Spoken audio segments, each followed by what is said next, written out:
Guys, welcome back to my YouTube channel.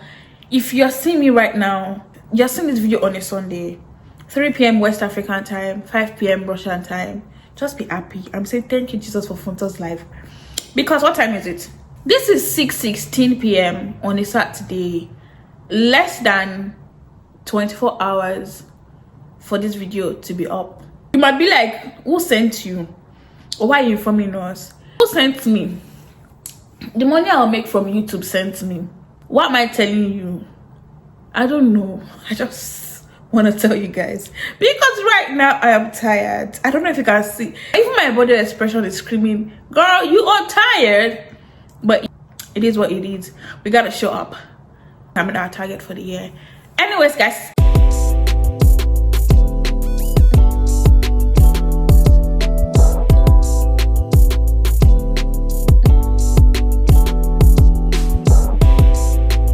welcome back to my YouTube channel. If you're seeing my face for the first time, my name is Funto. I'm a Nigerian living and studied in Moscow, Russia. If you are returning, so if you're a new subscriber, welcome.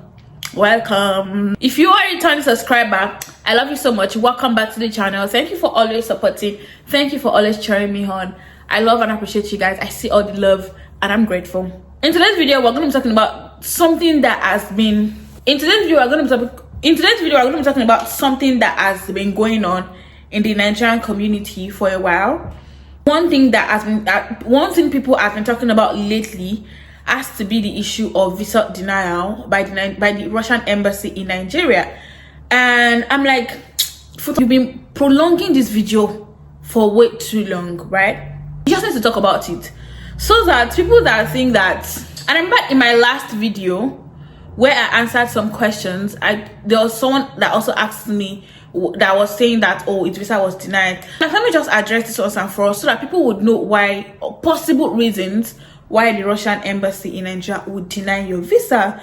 The first one I'm going to be talking about, is submission of incorrect application. You might think that you did not do anything wrong, right? Let me tell you something. The date of birth that is on your passport might be different from the date of birth on your school certificate.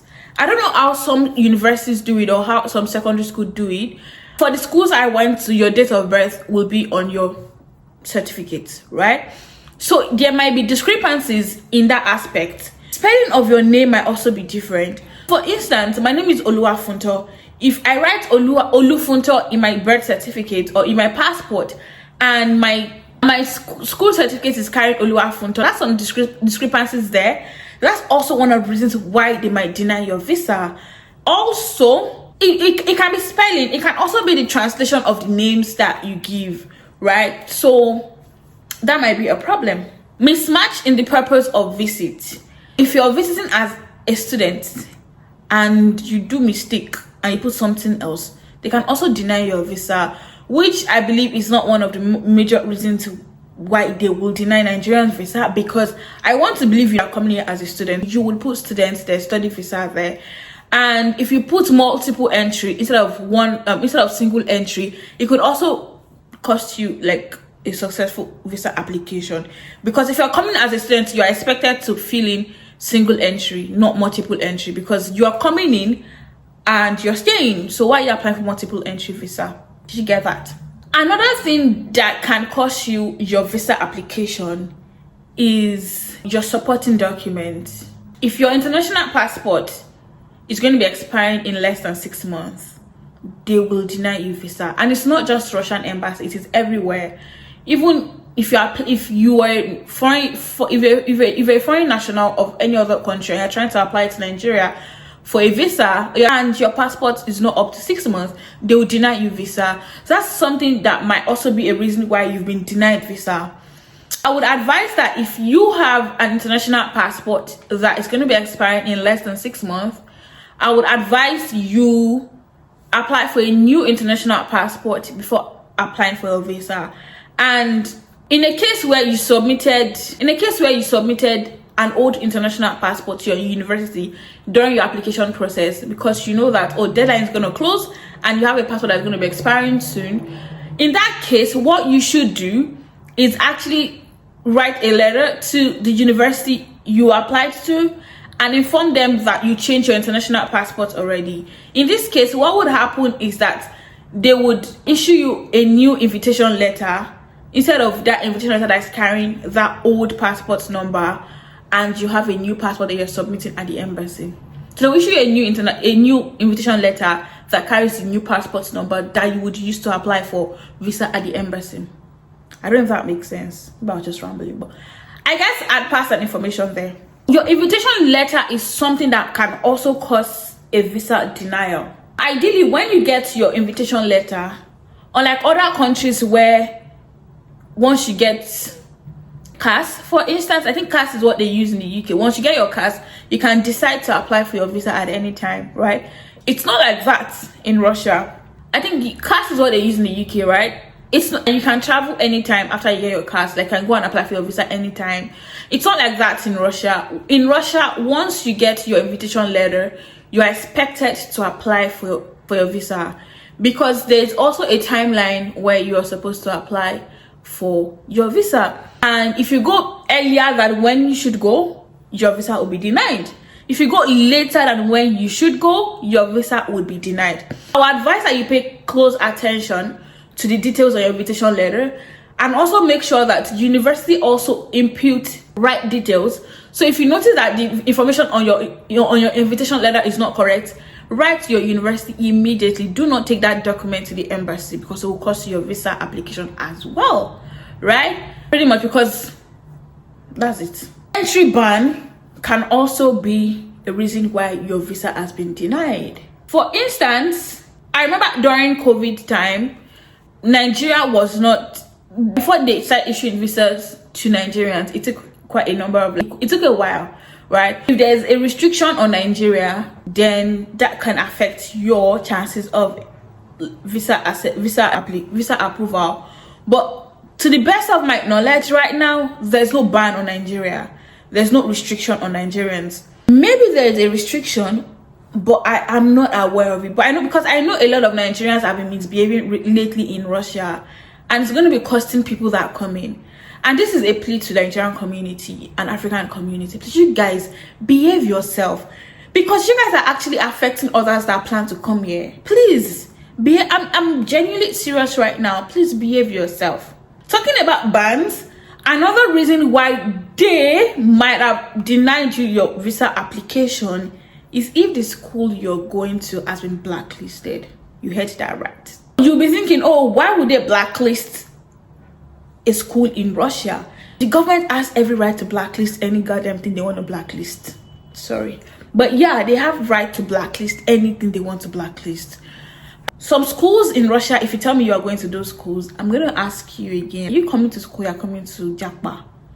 Because, and it's not just particular to Russia, it's like everywhere. I think I mentioned this in one other video, maybe last video or 2 videos ago. I think 2 videos ago, I meant when I was asking those questions, I also mentioned it. One of the reasons why they can blacklist a school is if there is a lot of discrepancies going on in that university.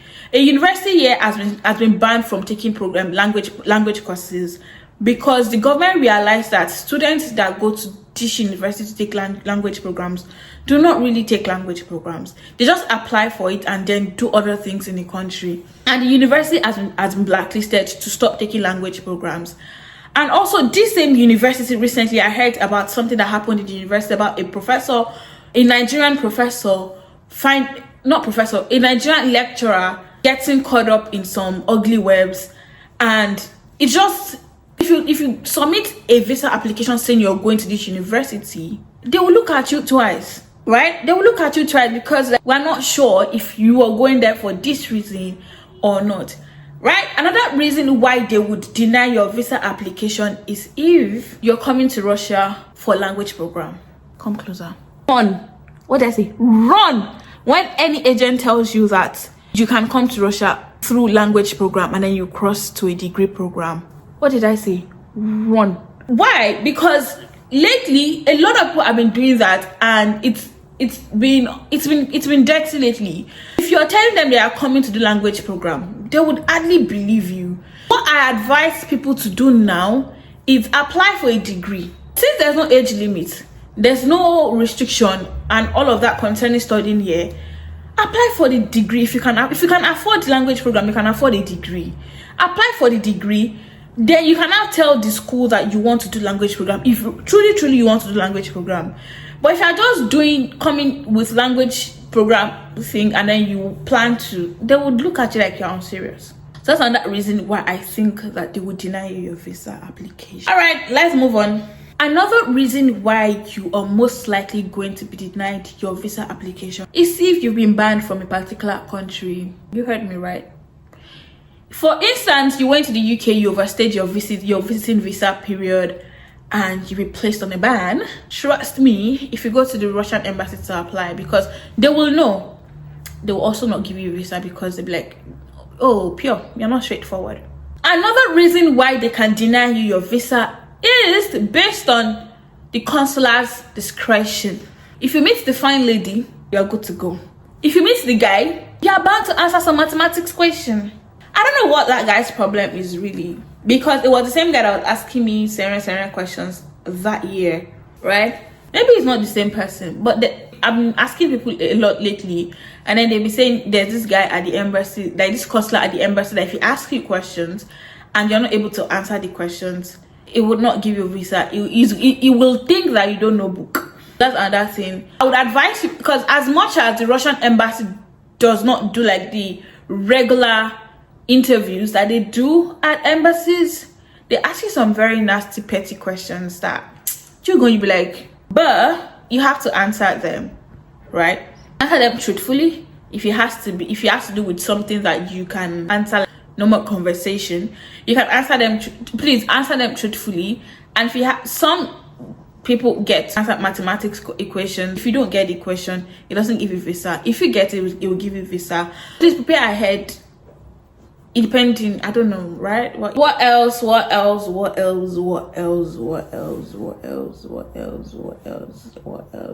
think the last thing I talk about is incomplete documents. Incomplete documents I think this should even be the first thing, but I'm putting it last now because it's very important. An incomplete document will also cost you your visa application, and I think this is not news to anybody that's applying for a visa. If you're going to the Russian embassy, please watch my first video ever that I posted on this YouTube channel to get an insight on what is required of you to submit at the Russian embassy in Nigeria. How can you avoid this whole saga? Be genuine, be genuine with your answers, with your responses, be honest, submit complete documents, and also do not use agents. What did I say? Do not use agents, because these agents will collect a lot of money from you. Whereas it doesn't even cost a lot to process Russian admission, but they'll collect a lot of money from you, and sometimes they even issue you fake they issue you fake invitation letter, and if that can also cost you your admission, like your visa application. It can cost your visa application as well. Do not use agents. Apply for your admission, your studies yourself. You can get the invitation letter directly from the university, so you're sure that it's the original document you're getting, and you take it to the embassy. And also, I heard that a lot of people are applying for Russian visa now, so they are prioritizing those on government scholarship before fee-paying students. But either ways, keep your fingers crossed, do the right thing, and I hope that you guys get your visa, and I can't wait to meet every one of you. And to those I've met in Moscow already, I love you guys so much. It always warms my heart when I bump into subscribers on the road in the city of Moscow. Anyways, that brings us to the end of today's video. If you like this video, please thumbs up, subscribe, drop a comment, share it with your friends, and see you in the next video. Bye guys.